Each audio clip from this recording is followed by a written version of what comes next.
6 o'clock. Has there been a declaration of public notice? Yes. All right, public appearances.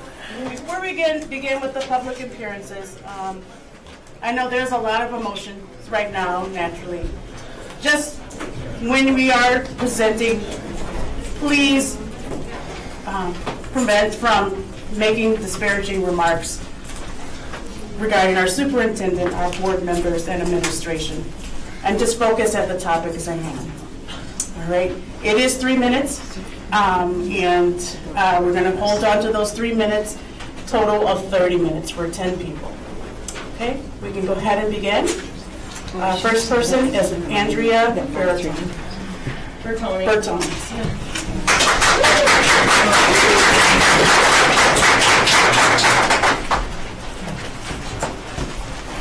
Hello, my name is Andrea Bertoni. I have worked in education for 21 years in Dane County and come from a family of educators.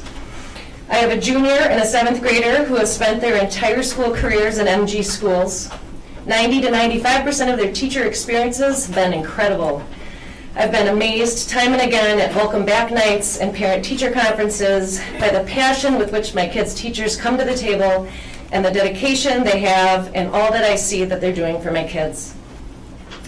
In a time when teacher recruitment and retention is at its lowest, I'm surprised about the district's decision to remove the process for the systematic documentation of improvement. Since Act 10, teachers have no longer spent their careers in one district and moved between districts as things such as benefits, pay, and respect determine whether or not our most seasoned teachers stay. It's essential that our school district has a balance of veteran teachers with new teachers, as the veteran teachers serve as mentors and support to grow our newest educators.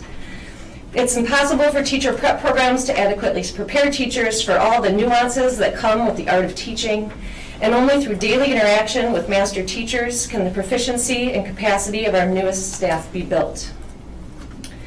The timing of the vote was concerning as it affects morale at a time of year we all need our teachers to be positive in preparing for the school year. An organized and systematic way for evaluating teachers and supporting their growth is essential. Removing employment protections for post-probationary teachers takes away job security and lowers morale.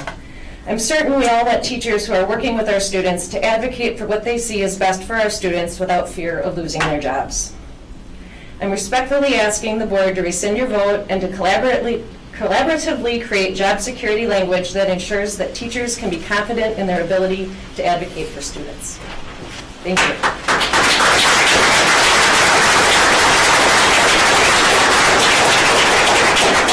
Can I ask Andrea just one quick question? I really just want to keep going. Okay, but we are allowed to do that. So the only question I had for you was if you would just give us one line on Personnel Committee, which basically says the Personnel Committee may develop and recommend changes and amendments to both the teacher and support staff, and it didn't go that way. Do you have a thought about that? Can you ask me that again, please, Andrew? About that it didn't go to Personnel Committee first. Right, and so that is the hope, is that it would be able, that if we rescind the vote, that it could go to Personnel Committee first. Okay, because basically policy does say that. Okay, thanks. Thank you.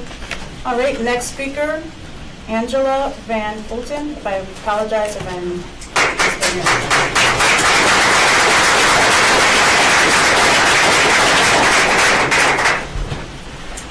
Hello, my name is Angie Van Houten, and I'm a reading teacher at Winnequa School.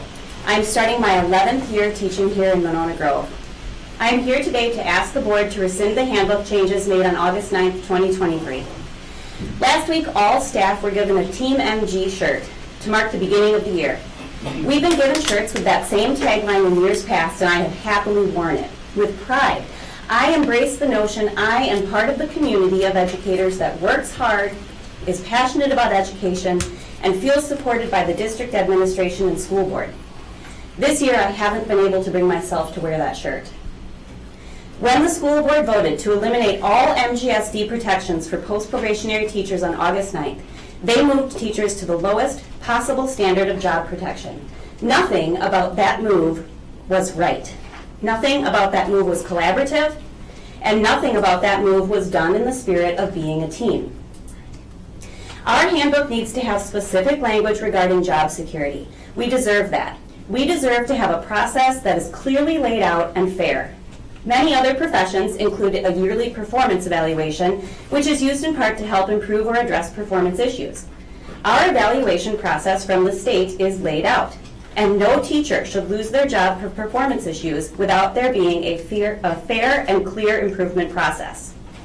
The non-renewal process outlined in Wisconsin Statute 118-22 is not enough. It is weak and vague, only guaranteeing a teacher given a non-renewal notice the ability to request a private conference with the school board. That is not enough. Taking away job security adds additional stress to an already demanding profession. Teaching is already mentally, emotionally, and sometimes physically exhausting. Teachers need to work in an environment where they can be open and honest with their administrators as they advocate for their students without the fear of a minor disagreement being the reason they lose their job on a whim. When their ability to feel secure and trusted is threatened, teachers will not be able to do their job to the best of their ability. Over the last few years, MGSD has prided itself in making efforts to be an attractive district to potential teachers, in part by having good benefits. Being a district that promises their teaching staff no job security certainly is not going to help our district attract and retain staff. In closing, I want to mention that in an email to staff on August 31st, 2023, Superintendent Olson stated, quote, "I am committed to rebuilding trust," end quote. The first step in rebuilding trust needs to be done today. The school board needs to rescind the handbook changes from the August 9th school board meeting. Rebuild our trust. Treat us as part of Team MG again. Thank you.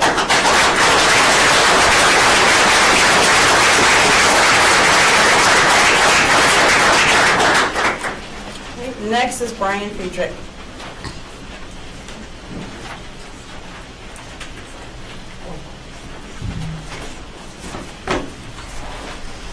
Good evening, everyone. My name is Brian Frederick.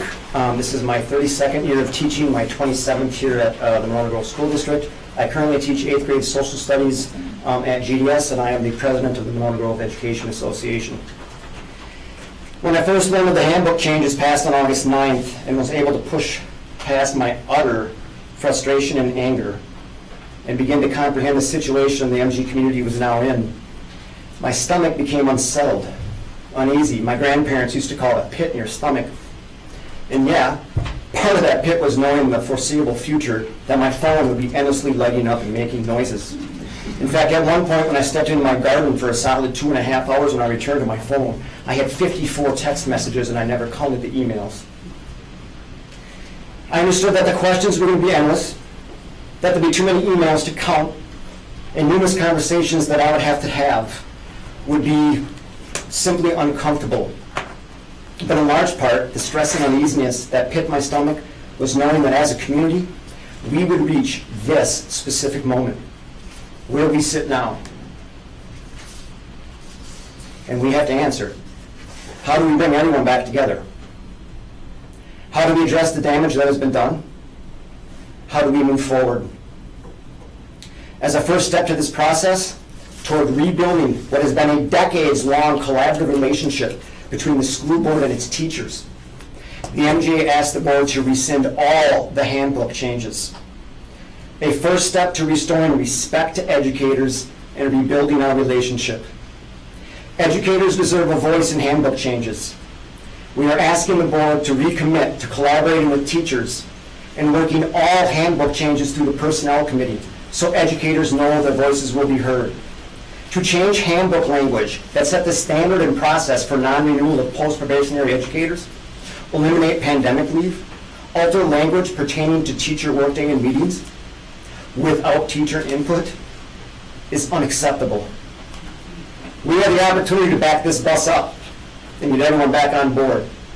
Let the MG community know, let our educators know, that Team MG believes in collaboration, communication, and respect, that they are pillars of who we are. It's what we do, and we demonstrate this by rescinding the vote of August 9th. Thank you.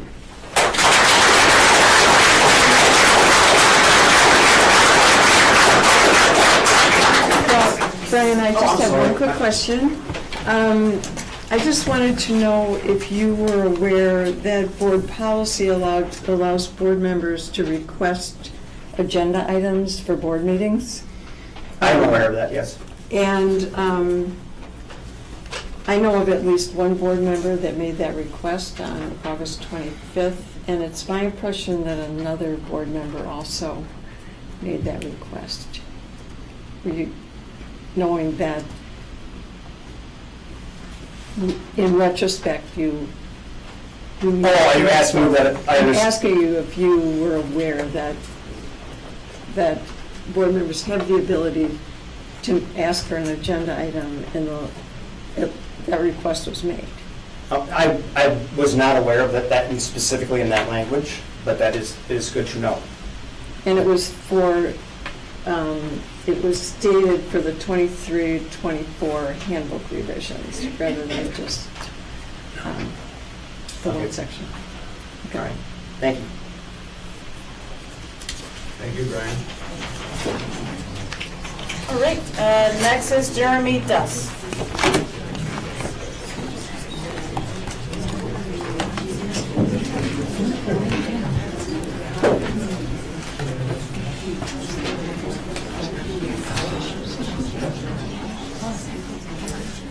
Good evening. I would like to use my time this evening to address the recent changes to the employee handbook at Monona Grove. My comments today reflect my perspective as a 17-year educator at Monona Grove, but also as a resident of the district with 2 children attending Monona Grove schools. I have to say that I'm surprised to be speaking at this meeting tonight. Going into the year, like many of my colleagues, I was optimistic and enthusiastic for the upcoming year as I've ever been. It was shocking that such a significant change had been made in the days leading up to the school year. This change was made without a listening session or input from our employees, from MGSD employees, and the lack of transparency regarding this change has broken the trust between some leadership and staff. What makes Monona Grove unique is the community aspect of our schools. Monona Grove staff know the families in the district, the families know our teachers. It is this bond that helps students feel welcomed and safe in our schools. When I was a new teacher, a colleague reminded me that every student in our classes is a family's most important person. That perspective has shaped how I see my students, and I believe that every Monona Grove teacher sees my own children from the same perspective. By the same token, it is one of my core beliefs that teachers must feel supported by the district, not only through words, but through actions. The job of a teacher is to educate students, expand their worldview, and give them confidence to move on to the next challenge in their lives. We encourage our students to be honest and reflective with one another. However, the changes made to the handbook create an environment where a single mistake could end a career. Ultimately, we cannot provide the same level of professional instruction with an ever-present fear of non-renewal. More importantly, it is important that MGSD teachers advocate on behalf of their students and families. That is no small task, and doing what's right for students can be a challenging and difficult endeavor. Students should not just know, but believe that our district will support staff when they are following through on the most important tenet in education: do what's best for students. As a parent in the district, I want my children's teachers to feel secure and decisive about creating a learning environment. Without language protecting teachers, I worry my own children will receive an education that does not challenge them because teachers fear retribution. It's crucial that the district continue to focus on attracting and retaining the very best teachers in the area. We can make that happen by continuing to value job security, supporting educators by collaborating on handbook language, and continuing to give teachers a voice through fair policies developed through collaborative efforts. I appreciate the collaborative working conditions at Monona Grove School District that have been crucial to supporting student learning. I've always hoped that we can serve as a standard to other districts in the area. I'm optimistic that we continue to support Monona Grove educators so they in turn can support our community, our families, and our students. As my colleagues said, we should strive to attract and retain those who see every student as the most important person in their life. I encourage the board to reverse the handbook changes from August 9th of this year. Rescinding the handbook changes would be a first step towards rebuilding the trust between the school board, administration, and staff so that we can all continue to collaborate in order to best serve our students. Thank you for the time tonight.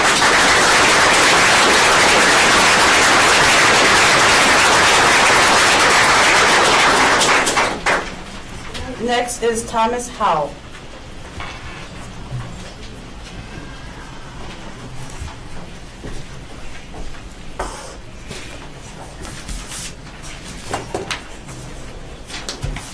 Good evening.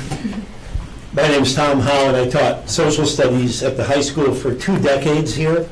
and I helped to found both the Dane County and the Monona Grove New Teacher Project more than 20 years ago, and which still continues to do good work on behalf of beginning teachers. I recently served for 4 years on MG21's governing board, and several friends continue to work in MG, some of them back here, with many, many more retired. You can tell that by looking at me.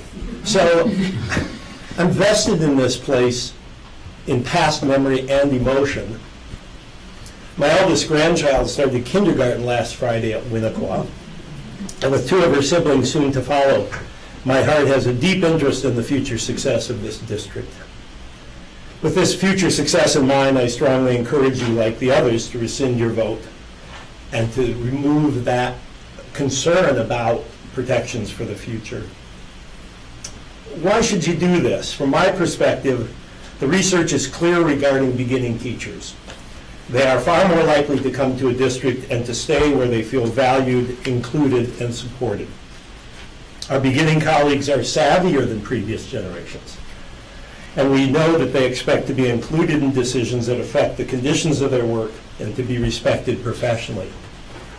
Right now, there is a huge uptick in what educational researcher Richard Ingersoll calls movers and leavers, because the current generation of teachers is not bound by old notions of loyalty to a workplace that does not work for them. The recent decision to remove employment protections makes MG a less attractive place for prospective teachers, and increasingly, as we've seen from this outpouring of concern, for our current staff as well. It's impossible to build a healthy educational culture when there is a revolving door of teacher turnover. It batters employee morale, and it creates in students a lack of emotional safety as they witness a shifting lineup of teachers from year to year. And again, once again, research demonstrates that districts with greater teacher turnover show significant negative impact on student success. As board members, I appreciate your desire to back administrative policy decisions, but I respectfully suggest this is a perfect opportunity to demonstrate leadership by correcting a serious overreach and thereby starting the good and important work of reestablishing trust and professional relationships with staff. I urge you to do this for the students, for the teachers, who are the beating heart of any district, and frankly, for some sweet grandchildren coming into this system. We're counting on you to do the hard work of civic leadership. Please rescind your vote. Thank you.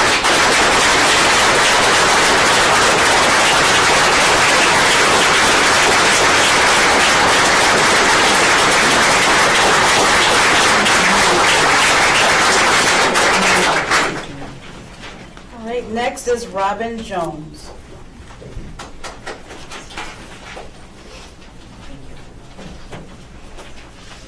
I'm gonna go along, Tish, so just cut me off. I practiced, I was not. My name is Robin Jones, and I have taught in Monona Grove School District for 20 years. I am a proud educator of 27 years. In those last 20 years, I've had amazing immediate administrators. Connie, Ann, Deb, Angie, and Jesse have taught me so much and are a huge part of the reason I continue to teach in this district. I was on the negotiation team before Act 10, and I was on the MGEA representative. I was a representative for the handbook committee when it started. We worked for months and months through collaborative conversations, meetings, and discussions to create what we all thought was fair and just handbook. It has stood the test of time with few revisions. That was until August 9th vote. Tonight I want to share with you an acrostic poem I created with my talking points entitled Trust, Ever the Teacher. T is timing. What did the language change come in August? Why not wait until the school year started or start the discussion during salary negotiations last spring? Why right before the new school year when we were just getting excited to welcome our students back after the summer break? Why, when we already were busting our butts with meetings, labeling, emailing parents, getting supplies in order, unpacking, and so much more, would you put this weight on our shoulders too? R is for remembering respect. Remember those days when teachers were really respected? We could stand up for the rights of our students and advocate for them without worrying that someone was looking over our shoulder or going to to question our intent or our decisions. Remember when respect for our profession was at an all-time high and schools got hundreds of applicants for a single opening, and you would find it impossible to just pick one?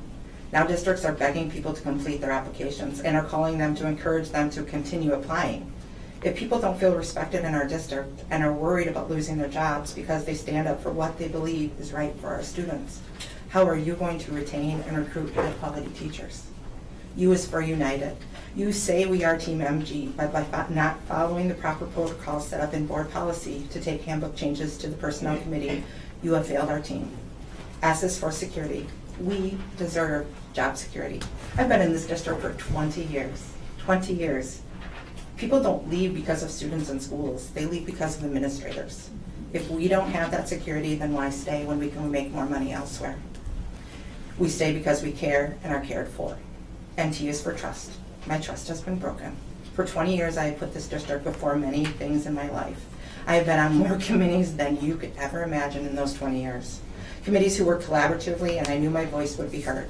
I'm currently on the healthcare committee, which I'm very passionate about. How are you going to earn my trust back? How are you going to earn our trust back? This language that I and so many people worked hours and hours on should not have been changed without discussion. It should not be changed at all, because after 20 years in this district, I shouldn't have to be worrying about being a probationary teacher. I've given you my all. Isn't it time you gave us yours? Thank you.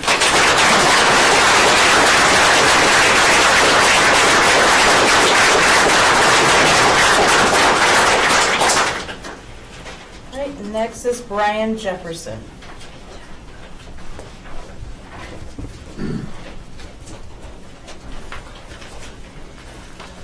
I'd just like to preface all this by saying this is not something I expected to be doing on tonight. I'm very uncomfortable sitting in this seat, very uneasy, and honestly feeling very vulnerable with the recent changes that have been made. As I was supervising our Model UN meeting tonight after school, this is honestly all that I could think about. Rather than celebrating the kickoff to what could be an amazing year for an amazing group of kids, my mind was on the changes that were made to our handbook. June 7th, 2014, I was up at the state track meet in La Crosse, Wisconsin, waiting out a 5-hour weather delay, and my phone rang. On the other end, it was Dr. Paul Brost. He was calling to offer me a position at the high school, which I eagerly accepted. After sitting across the interview table from Dr. Brost, Mr. Jason Clay, Jake Altwig, Jason Roth, and Kate Ziegelmeyer, I knew that Monona Grove was where I wanted to be. After our conversations, I knew that trust, collaboration, and communication were key tenets in the Monona Grove School District. I was now part of Team MG. For going on 10 years now, I've had the opportunity to work with amazing students, their families, educators, and everyone else. As a teacher, coach, and Model UN advisor, and avid supporter of anything MG, my confidence and sense of security has been shaken. These past 9+ years have had their fair share of ups and downs. One thing for certain, however, is that teaching has not gotten any easier. The recent removal of language, providing security for teachers dedicated to their craft, is an unneeded distraction. These last 2 years personally have been the most difficult of my career. The profession has come under increased scrutiny. Team MG has lost some amazing teachers in the past 4 years due to increased hardships and criticisms of this profession and lack of support. As a social studies teacher, I teach about some of today's most controversial topics. When I have students come up to me, as they did this past spring, and ask to spend more time on topics such as race, gender equity, and their heritage, I want to, but I unfortunately have to pause and wonder now if I will be supported. The language that was removed has taken away protections that would protect me and my colleagues if we were to make a mistake. This latest decision by district administration inhibits my confidence to provide a genuine learning opportunity for all of my students. As a teacher entering my 19th year, I have more questions now than answers. A team values all voices and collaboration. The idea of Team MG doesn't mean the same thing today as it did just a few weeks ago. All that I ask is to feel supported. All that I ask is for transparency when my career and my livelihood are going to be negatively impacted. All that I am asking of this school board is to rescind the language changes and restore and respect job security for Monona Grove educators. Let's recruit and retain educators, as stated in our strategic plan, not push them away. Please vote to rescind the August 9th handbook changes and restore the job protections teachers have respected for decades. Thank you.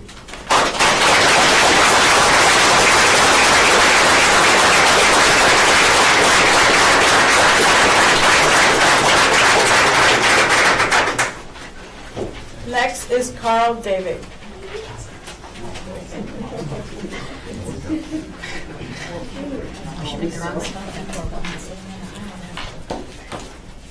Good evening. My name is Carl Davick. I live at 902 Progressive Lane in Monona.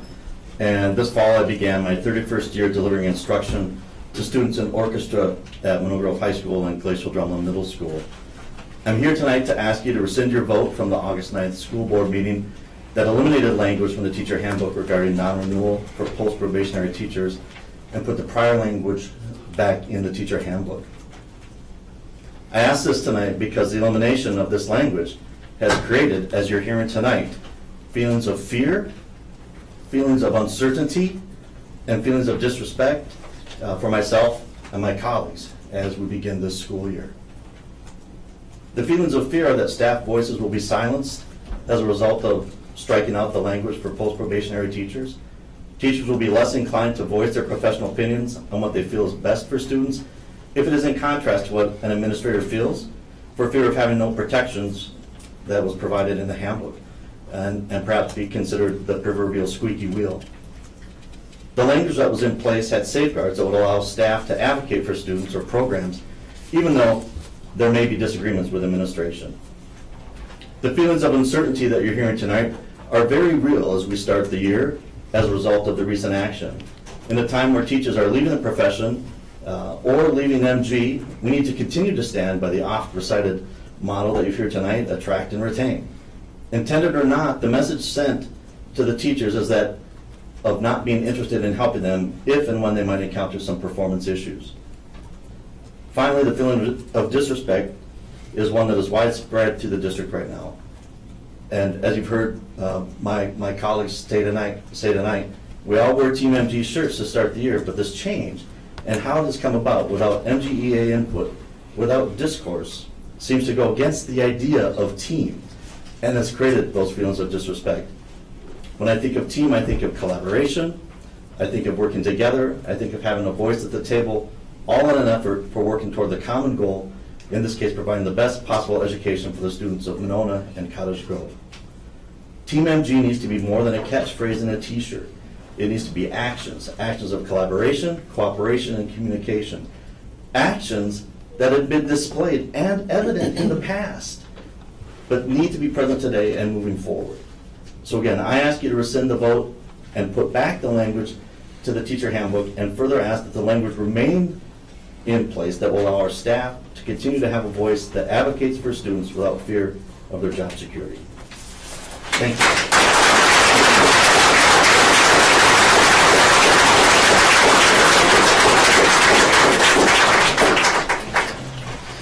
Next is Carrie Robbins.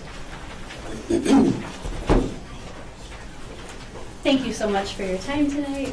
I'm Carrie Robbins. I live at 2743 Pheasant Run in Cottage Grove. I'm a parent of a student who's currently at the high school, and I also am a parent of an alum. And I want to first start by saying this is the best possible place I could pick for those kids. And I'm so proud of what we do in this district. I was also on the school board from 2015 to 2018. And I also want to comment and say I appreciate so much the effort that goes in to the work that's done here and the thoughtfulness and consideration that all of you put in. In the time I was on the board, I also participated in the policy committee, and I'm familiar with how the processes work and the opportunity that you have to be collaborative when these kinds of things come up that you want to address. Most times when a change is proposed, it's in response to something that you need to address or think through. I'd like to emphasize the opportunity you have to be collaborative, to work with the teachers, to hear their voices and their perspective as you're thinking about how the changes that are proposed may impact them on a day-to-day basis. I have a lot of empathy for the folks who've already spoken and the ones who will continue to speak, because I'm proud to be part of this district and know that they're valued and that the work that they do is thoughtful and necessary. a note that I made just a minute ago is when they are hurting, we as parents feel empathy for them. And we want them to be able to come in every day and give everything they do to our kids. Last comment for me, I'm asking you to rescind your handbook changes to go back to the policy that you typically use. I know at times it can be tempting to take some shortcuts when you have a lot to do and there's pressing deadlines, but these things do take time. And we spent lots of time when I was on the board working through these things, and I encourage you to know that that time is appreciated and valued, and to avoid the temptation of taking the shortcut, but instead to work collaboratively with the teachers so that we continue to show our true respect for them and their efforts. Last, I'm so grateful for the tireless and sometimes thankless efforts that our educators have demonstrated over the many, many years I've had my children enrolled in this district. I'm here tonight to help lend my voice to their effort to make sure they're heard and to emphasize our community's value for collaboration, that it's truly the spirit of Monona Grove. Thank you.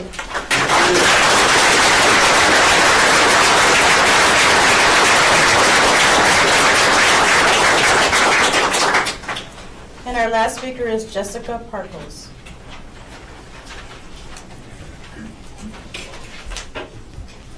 Hi, my name is Jessica Parkos, and this is my 12th year working in this district. I've taught for 17 years, and I currently teach 4K at Taylor Prairie. And I have a son who's in first grade at Cottage Grove School, and I am extremely proud to work in this district. I feel really lucky to work with such a high-quality staff. And I'm here to ask the board to please rescind the changes made to our handbook tonight, which removed job security for post-probationary teachers. On August 8th, the day before the school board meeting, the Monona Grove District leadership team met at the district office to organize their thoughts around our strategic plan and the milestones in our student-parent handbook. One of the pillars that was agreed upon pertaining to highly effective personnel states: provide an equitable and inclusive workplace to recruit and retain a diverse staff experiencing high levels of well-being. On the very next day, this decision to remove the language from our handbook was made, which would make it easier for Monona Grove staff to be let go. Despite the intent behind these changes, this does nothing for our well-being. I fear that this decision could cause some of our amazing teachers to leave our district, and it will certainly not help with recruiting other great teachers. Also, just a gentle reminder that post-probationary staff means that these are the teachers who have stuck with you through COVID and the recent political attacks that target inclusive curricula and divide communities, and who have over the past few weeks worked several hours setting up their classrooms on their own time. In Dane County, we have a massive teacher shortage, and knowing this, it does not make sense to me why we would remove handbook language that would make it easier to get rid of our teachers when they're already leaving at an alarming rate. Personally, I would have rather focused more on my students and families during our first week back rather than having this concern weighing on me. As a current single mother without a second income, it is definitely scary to think that my job is not secure. My advice going forward, other than rescinding these changes, is to work on being more transparent with staff. Thinking of how we communicate with our own families, we are expected to provide multiple forms of communication for our families. And I think that staff should have been made aware of these possibilities of these changes and should have been given an opportunity to provide input. In closing, I want to say I do love how we put student advocacy at the forefront of all of the work that we do in Monona Grove. However, in order for teachers to feel confident enough to stand up for the best interests of all of our students, we need collaboratively created job security language in our handbook. Thank you very much.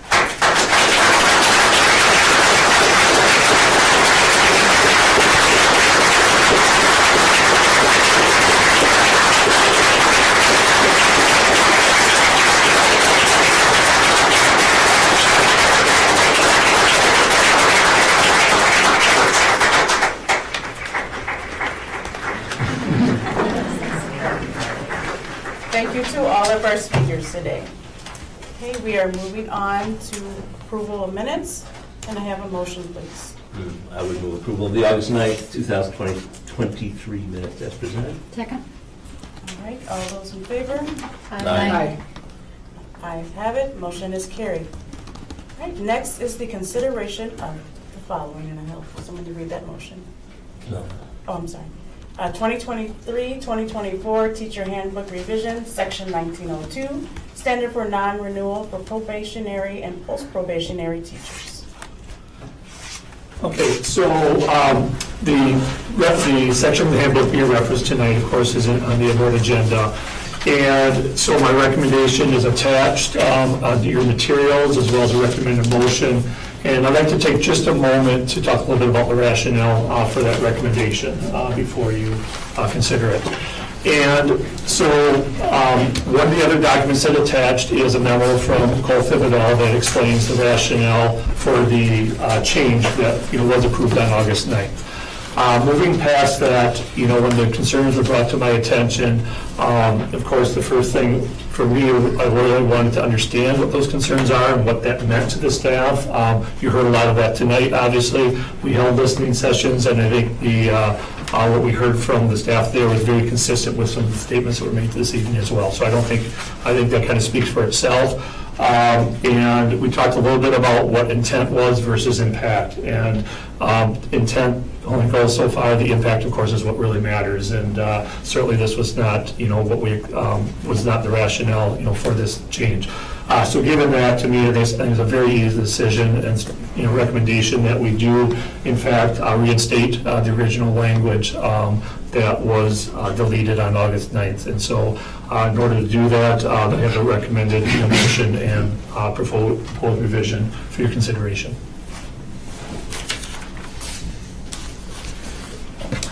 Questions from board members? Yes. No questions. Go ahead, if anybody has questions. I have some questions. I would like to have the board be up to date since I was absent on vacation for the previous board meeting. And I also had some conversations with Dan, so I think it's important that I catch everybody up kind of where I was with the personnel committee. But my first question, Dan, is actually for you. And I am wondering when you and HR, when you made the decision to make the changes as they were written, do you remember the date where you guys discussed that previous to the August 9th board meeting? I don't know the exact date. It had been sometime, that summer. After July 6th, though? I don't believe so. At the time, the date that we met? We met on July 6th. And the reason I'm asking that is because I did not see these changes on July 6th. You did talk about the changes, right, and you mentioned them, but they were not these changes. We primarily spoke about the length of 180 days, and that might be too long. You also told me that any changes you would review with MGEA. We did talk about potentially bringing these to that board meeting, and I said that's a decision that you can make. But I did not see that document that was presented to the board at that meeting on July 6th. That's my recollection as well, that document was not prepared. Okay, so I just wanted the board to understand that while Dan, because Dan, I have heard a lot of things, I've done the due diligence, I've talked to a lot of people, and I've heard things that you may have mentioned about me, whether they were a misunderstanding of a meeting, or that there was some confusion that I may have supported something like this, and that's not true. I didn't have this information at all, okay? So I didn't have anything to look at to make a decision on this. So I'm disappointed by that.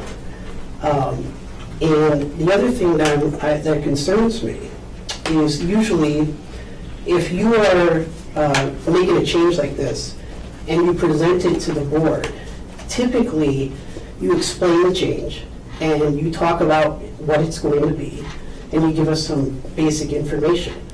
When I watched the board meeting on the 9th, that didn't happen. There was not any detailed explanation. The instructions to the board were, it's on board docs, and that was it. There was nothing. And I think that surprised me because usually you're very good about doing those things, specifically with a change like this. So those are my concerns about this, and that's my experience to know that I'm talking to the board members and the members, teachers here today, of where my recollection of how this started to come about. I wish it would have been brought to the Personnel Committee. I wish it would have been brought up at a meeting while I was present, and I wish there would have been no explanation about what this was to the other board members when you know, asked everybody to vote on it. So I'm disappointed with the foresight and understanding as a superintendent that you made for this decision, and that's a leadership thing. I'm kind of shocked and surprised by it, and I hope that we can move past this and correct this and reset. And I am prepared to vote for this tonight. And if you want to make these changes and bring it back to the Personnel Committee, I think that's the best recourse to do that. So that's hopefully that kind of catches everybody up and the other board members and where what my understanding of this situation is and how I feel about it. So I would like to hear Dan's feedback if that is what you also recall. So to clarify what you may or may not have heard, okay, when asked about the process, okay, there was never any mention, about seeking your approval. We just talked about scheduling a meeting, and that was not going to be able to occur before the board meeting, okay, and that was it. okay. Well, I can see how that could be taken different ways. I can understand that. But I've talked to you about the perception of things, and that is a perception. And again, going back to the leadership of being a superintendent and making these types of decisions, you have to have the foresight and understanding. And I think you overlooked that in this case, so. Susan? I also have a couple questions. On Friday, August 25th, I made a request per board policy, which allows board members to make a request for agenda items for the following to be added to the next board agenda. And the agenda item I requested was exactly the same language as what we approved, so that we would be bringing the entire package back to the board for rescission to be able to go to personnel. And so my specific request was to put on the board agenda 2023-2024 teacher staff handbook revisions from the August 9th, 2023 board meeting. So I made that request on August 25th, and then administration came forward with tonight's meeting, which I greatly appreciate. But the agenda only deals with the 1902 revision, not all the revisions, which is the language that should be in the agenda tonight. And because it's not, we are limited to the 1902. So in writing, I made the request, and at 5 to 6 last night, we were still having, actually it was 5:30 when we were still having the discussion, but I made the request to change the agenda for tonight, and we had time to do that, to include all the revisions so that they could all go back per board policy to the Personnel Committee. Not only that, not only is it supposed to be reviewed, but that's where the draft of the language, so when the draft of the language started, that's supposed to be a part of Personnel Committee, not just review of a draft that may come from somewhere else. So I guess the question being, why were you unwilling to accept my request for that agenda item? And mine too, Susan, because I made a request too as well. Yeah, and I think there was another board member as well, so. Definitely, that is something that today we're focusing on this one.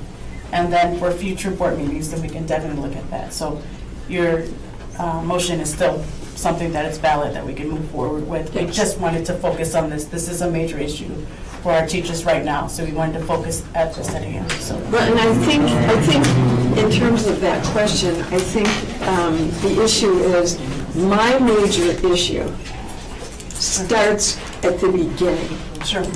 And at the beginning was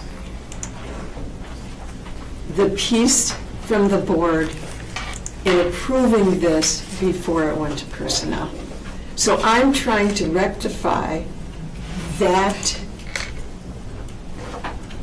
piece, and it's the entire package. So right now, we are hearing from staff about a very specific item that is a major factor in the revisions. I have questions, personally, as a board member, about at least one other and maybe other revisions in here, starting with the COVID revision. And I mentioned that to Dan before the meeting, a couple things about that it hadn't gone to personnel, is that right, Deb? And, you know, there seemed to be this push to need to get it done. So I sincerely am incredibly grateful that you have, in the last, I think, 2 days, now put it on the agenda for the next meeting. But we should have changed. I'm still wondering, why didn't we had the time. What's the difficulty? Why did we not just change it so we could send all of them back? Now it's going to be a whole other week before any of this goes, before the rest of the revisions go back. And that now it's a two-step process when it could have been done in a one-step process.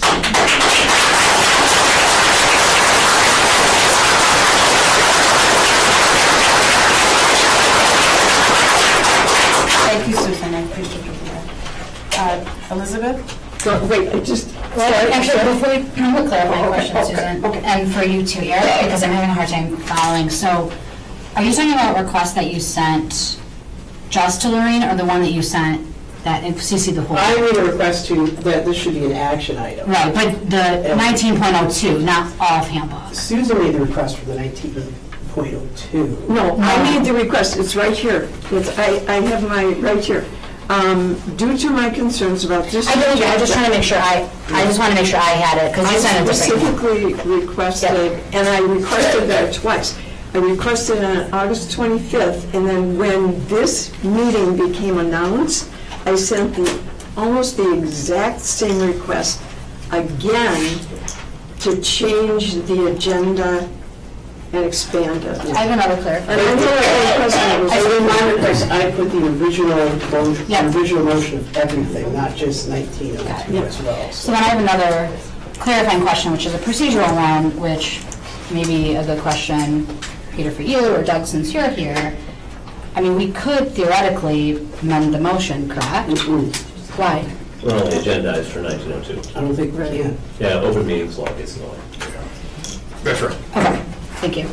And that's exactly what poor Lorraine, she's, just so you know, she's worked incredibly hard. She is teaching at one city school, and she's talking to me on the phone for an hour while I'm trying to say, it's a bigger issue, it's a bigger issue. She said, I get it. So again, I am so grateful for the energy that you've devoted to this board and this school district in this work.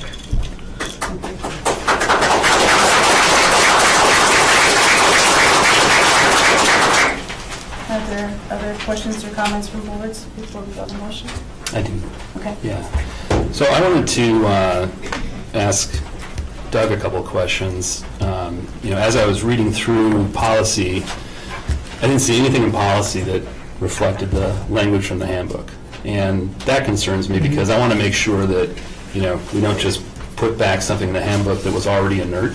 I want to make sure that if we need to, we talk about actually going further and putting it into policy. And the reason why I'm concerned about that is looking at the handbook language, there's 3 pages in particular, pages 2, 3, and 7, that have some preamble that at least as I understand it, potentially could disqualify language, further down in the handbook if it conflicts with policy. It talks about, handbook language can't supersede policy, for example, can't overrule policy if there's a conflict between policy and handbook, policy wins, and things like that. And since this is not represented in policy, my concern is this inert language to begin with in the handbook, and we just didn't realize it? And if that's true, I want to make sure that that's brought to light. And I agree, I had a similar question. Talk about putting it into policy. There's also an article, I think it's your firm, Doug, too, Boardman and Clark, that I found too, that talked a little bit about some of those conflicts between handbook and policy. So I was wondering if you could comment on that and set me straight, or tell me if. So I've not gone back and looked specifically at your handbook and all the policies to see what might be in there, but that is a problem that we do see in districts from time to time. It's not uncommon for somebody to make policy changes and the handbook doesn't get caught up until years later, sometimes never. So that's a distinct possibility. You guys do have an educator effectiveness policy that somewhat, talks to these issues, but it's not the same verbiage. There's a specific non-renewal policy item that is completely devoid of anything related to this, and that's what I'm concerned about. What policy are you referencing? It's policy number PO 3140. Which one? 3140. 3140. Yeah. I don't know if this helps. I'm guessing, I don't see Susan Fox here, but she may be. Oh, yeah, she is. She's hiding. Back here. Truthfully, if you would like to hear, Michelle, do you want to speak to the history piece and how helpful that was to you to understand? So what happened in Act 10 was we lost statutory authority to do the kind of work, some statutory authority to do the kind of work we wanted to do in the policy to support the teachers. So we put the handbook, and there was a group, there were board members, administration, teachers. We spent hundreds of hours working on this handbook to try and provide a feeling of support through the Act 10 changes. So that's why we have the handbook, because the statutes were holding us back from doing the kind of work we wanted to do in policy. That was the legal advice we were getting at the time. You're just suggesting that we couldn't put it in policy? Is that? Yes. Okay. Or it would have been very difficult and controversial and maybe not valid. Okay. Peter? This is an ongoing issue or problem, which is, where you want to be careful you don't have conflicting language and you don't have that language that you have to update from one to the other, and you don't want to have duplicate language because it very often drifts apart. So, we've had this discussion, does something go in the teacher handbook, does it go in policy? And it is in fact a problem that we have to watch. In general, you want to have it in one place so that I don't have to say to teachers, oh, this is in teacher handbook, this is in policy, you need to look at them both. You want it all in one place. Our decision is to put it all in teacher handbook. If you don't want to do that, well, maybe you drop the teacher's handbook and you just have policy. But it is something that's a challenge. And ideally, we have a teacher's handbook because the idea is all the things that impact teachers is together in one place. And it can also be more expansive than one would put in policy. But yeah, it's a challenge all the time. And it is something that we have to watch for. My opinion, in general, the better management practice is to have this teacher's handbook have a stand on its own, not duplicate things in policy, so long as we treat it like policy, like a contract. Except that the handbook says policy wins. Right. Yes, that's what I'm concerned. And hopefully you don't ever have a conflict. Hopefully you've arranged it so that there isn't conflict.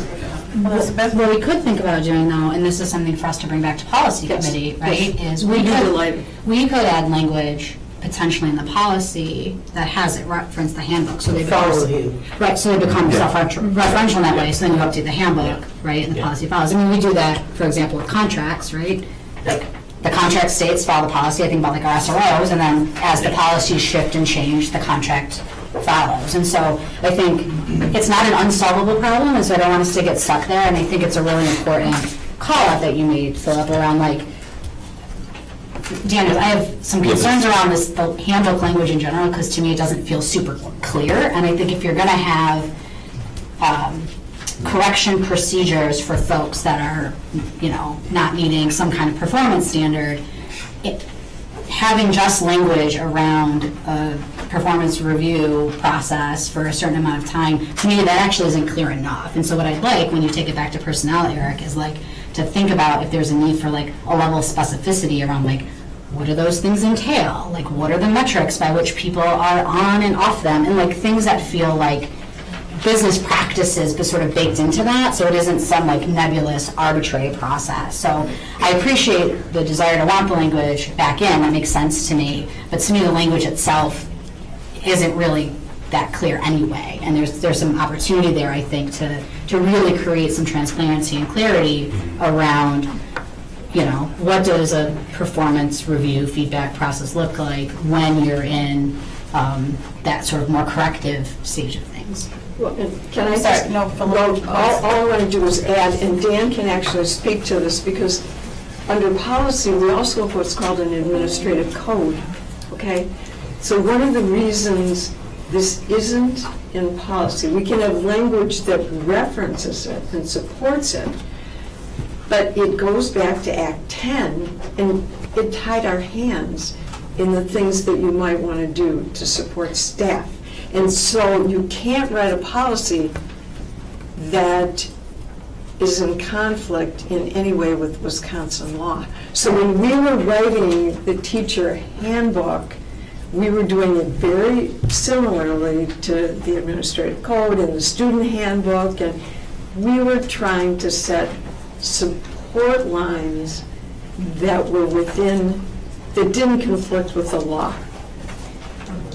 And you couldn't put those into policy because it might be interpreted to be a conflict and cause an issue. Could we do that though? Well, he didn't review our. I mean, I wasn't involved in 2012 to. No, we're just like theoretically, could you write a policy that's referential to the staff handbook as the place to go to for procedure? Yes, this policy could reference the handbook. Yeah, reference. But as Susan said, you can't have a policy that conflicts with state law. Correct. So Yep. both those things can happen. Yes, So. yep, okay. Thank you, Doug. Thanks, Doug. Again, because I don't put doctorate. Yeah, it's complicated, but complicated doesn't mean unsolvable. No, right. And so I just don't want us to get hung up on things. We did let me tell you, we did extensive research on this handbook. Right, Susan? Like hours. We worked on every section of it, and this particular piece, we had much better, much more teacher-supported language that we would have liked to put in, but you couldn't do it under Act 10. Philip, you have more It's a questions, tough, right? it was a very tough balance. Philip, and then Eric, and then Peter. I just have one more comment. So this line of questioning that I was going down with the policy is a bit of an explanation for why I voted in August. And I think, you know, many of the speakers mentioned building and rebuilding trust. And so I hope, you know, a modicum of that can happen if I at least offer that my vote in preparation for the board meeting in August was such that I thought we were cleaning up a handbook, not amending policy. It was not my intention to change policy with that vote, and I think it's important for the public and the teachers to hear that, because I think that intent, you know, is critical. So that's part of why I wanted to talk about this, partly too to make sure that whatever we do is actually in force, and in a way that can't be contested. But I wanted to make sure to say that out loud, and to say sorry. I wanted to apologize too to the teachers, because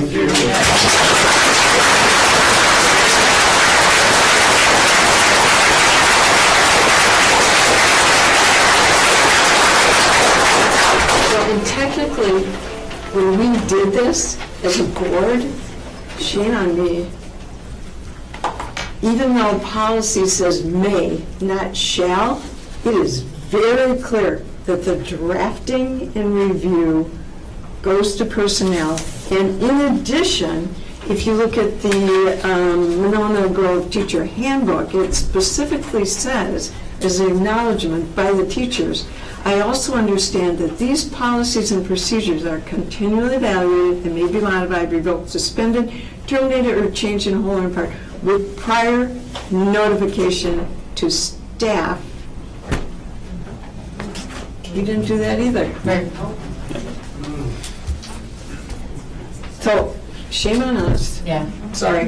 No, I mean, it's true, and I think there's a level of accountability for us as a board that we need to reckon with, right, around us doing our due diligence, right? And I look at, like, the feedback that we have here tonight, and, like, what I teach my kids, what I teach my staff, like, feedback's a gift. So thank you for the gift of feedback, and thank you for holding us accountable from a place of passion and love, right, and wanting to do your jobs well. And so I'm incredibly grateful. I also am very sorry for the harm that our vote and my vote has caused everybody here, and I just have an immense amount of gratitude for everyone showing up and holding us accountable for our jobs, right?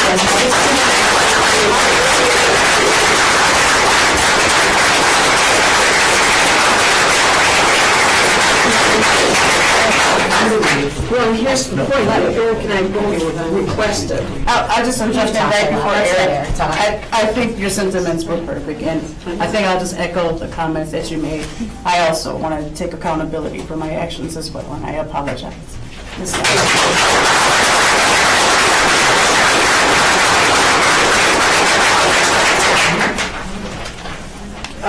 I also apologize because I feel responsible for this even though I was not at that meeting. So hopefully we can fix this and right this wrong.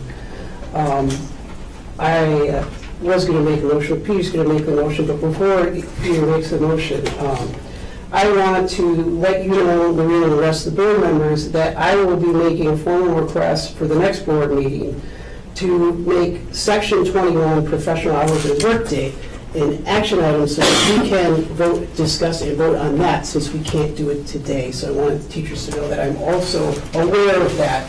We can't vote on that today, but I am going to make a formal request to put that on the agenda for the next board meeting. So I want you to know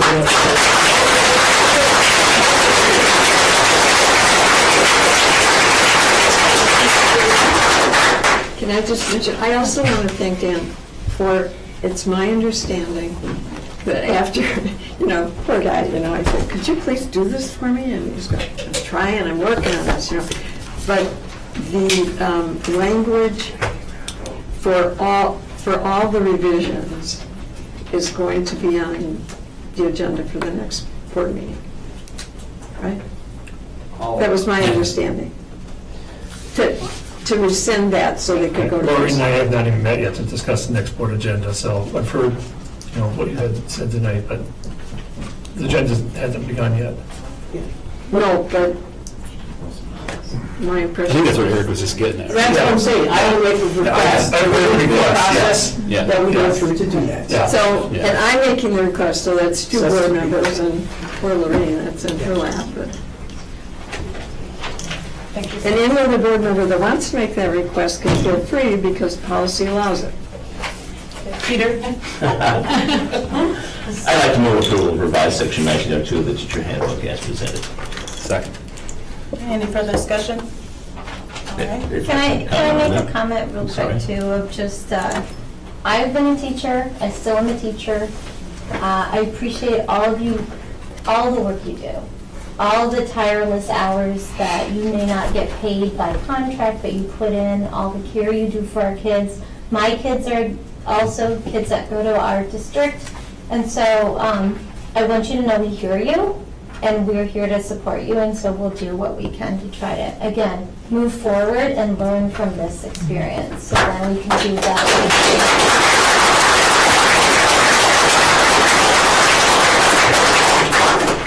Did you have anything? Yeah, I did, I don't want to, but that's fine. I just wanted to note about what the motion is. It is to rescind the sections of 1902, which have to do with the non-renewal and the post-probationary and probationary period. It leaves intact the section 21 and the section, what was it, 18 revision, which was the COVID leave or whatever it was. It leaves in section 8, section 8, 805, 2103, the changes. 2105. Right. So it's just the probationary and post-probation. And those other issues we can discuss at further meetings, for personnel meetings. And, you know, I support this revision, this change tonight because, primarily because of the process, which needs to be, when it involves the teachers, it needs to be communicative and inclusive and collaborative. And clearly from what we're hearing today, it has not been sufficient. We haven't done our due diligence. We haven't sufficiently, before we make these changes, we haven't done what we needed to do sufficiently. That said, I mean, we are different with the administration that, you know, somehow the practice, the teacher's handbook language we have doesn't match either what we need to do, does not fulfill our needs, or match what we do, or it doesn't. And that is something that we certainly can look at. To the personnel committee, we need to do it in an open and collaborative way. We also need to look at best practice in our teacher handbook and our policy should in the end reflect best practices, and hopefully we have a process that we go through that everybody, not everybody, but we have general consensus and people on board with by the time we're done with that. What's that? Yeah. And secondly, and lastly, I did have us, you know, I've been on this board for a long time, and I'm not an educator, but I view what I bring here to the board is that you know, this philosophy that robust processes give you good solutions and good results. And I dropped the ball here in not making sure that the process was sufficient when we went into this. I had taken some things for granted that I shouldn't have, and that's how we ended up here. I think we could save a lot of, I mean, me personally, my personal responsibility, I think we could have saved a lot of churn here if we had been a little bit more careful about making sure that the things were in process. So can I ask, so Peter, did you make the motion? Yeah, and it was seconded by Philip. And there was a second? Okay, so I would like to make a friendly amendment to your motion, and I would like to add the language that says, so basically to approve the handbook changes as brought to us, that's the motion, related to 1902 of the teacher handbook, and to submit the proposed revisions to 1902 to the Personnel Committee for consideration and to meet and confer with the MGEA prior to board action. You can make that amendment. I don't think it's... So you don't want to take it as a friendly amendment? That's fine. No, well, I mean, You I'm can just just saying... make it. I'm just saying... It's just an addition. It's not necessary, because I think we're going to do that anyway, but... We don't know that because it didn't happen this time. Yeah. I don't know that. I want to assure that. That actually is a question that I have. Like, do we have the ability to make a motion that makes it go back to personnel? Yes. Yes. We do. So I would, do I get to second her friendly amendment?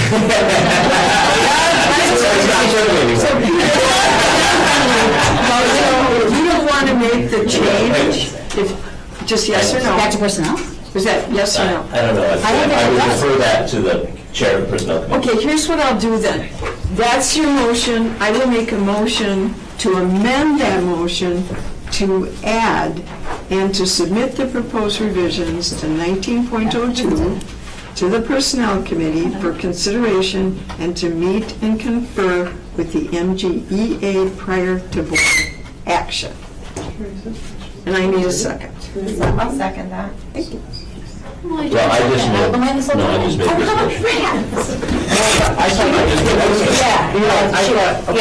right, okay. So that's been seconded, the amendment? Right. So now we're voting on the amendment? Yes. Procedural, I just want to make sure we're doing it. Well, so, got an amendment, second to the amendment, you have discussion on the amendment now. It's the first, you should do that first, then you can vote on the amendment. Can you read the amendment, can you read that again, Susan, please? Actually, I've asked you to read it again. Do you want me to read it? Actually, it's all typed out and so basically, Peter's motion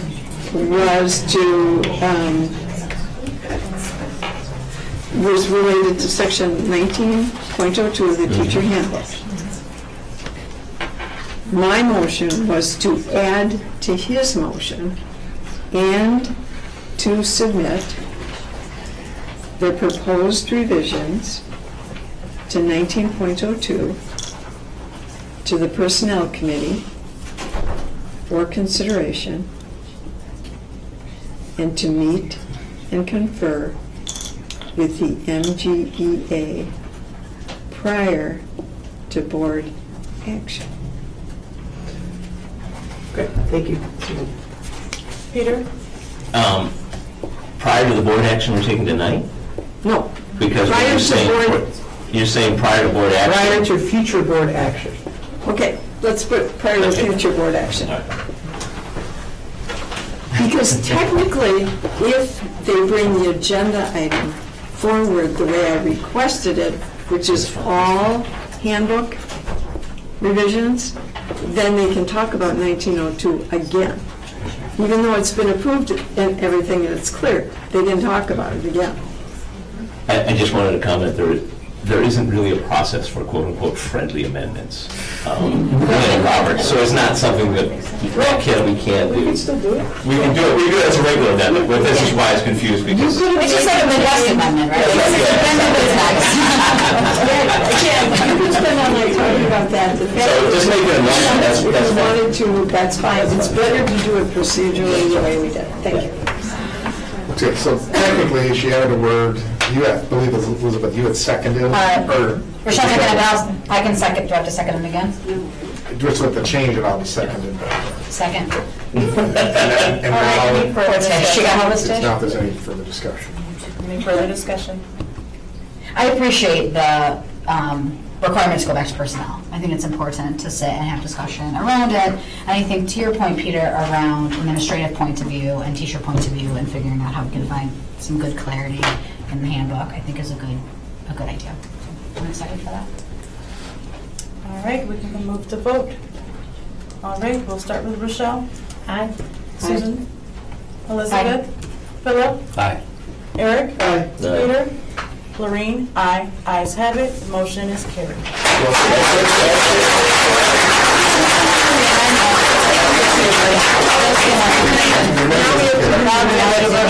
And you have to open for discussion. All right, any further discussion? Thank you.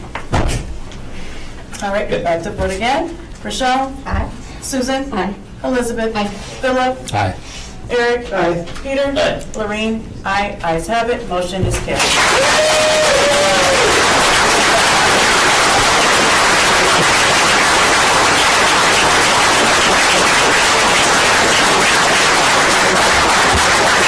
All right, no discussion items, and then motion for adjournment. I move we adjourn. Second. Motion carried.